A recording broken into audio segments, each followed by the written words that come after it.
Hi guys, আপনারা দেখছেন Sanju dance academy channel. মাঝে আমরা একটু দীঘায় গেছিলাম।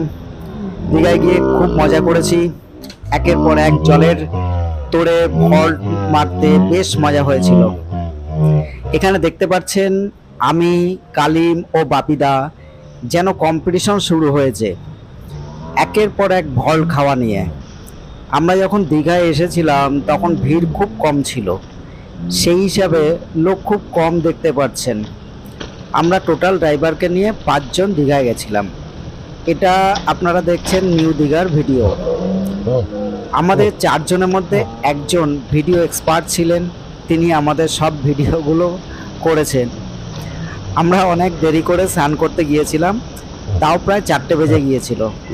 সবাই স্নান করে তারপর খাওয়া দাওয়া করে, আর আমরা উল্টো করেছি, আগে খেয়েছি তারপর স্নান করতে গেছি। এখানে মানে দীঘায় আমরা 2 দিন ছিলাম। হোটেলটাও আমরা পেয়েছিলাম একদম সমুদ্রের ধারে। ভিড় কম ছিল বলে আমরা একটু সস্তায়ও পেয়েছিলাম।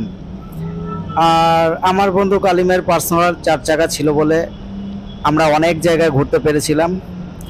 তবে কালিম বাপিদাকে যেভাবে সমুদ্রের জলে মজা নিতে দেখছেন বা ভল দিতে দেখছেন, আমার মনে হয় এর আগে এত এক্সারসাইজ হয়তো অনেক বছরই করা হয়নি।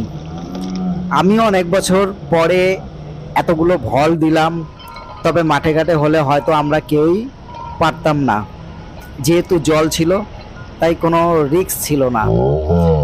আমাদের 3 জনের মধ্যে একটা চ্যালেঞ্জ ছিল যে ভল্ট মেরে কে দাঁড়াতে পারে, কিন্তু আমরা 3 জনেই অসমর্থ ছিলাম।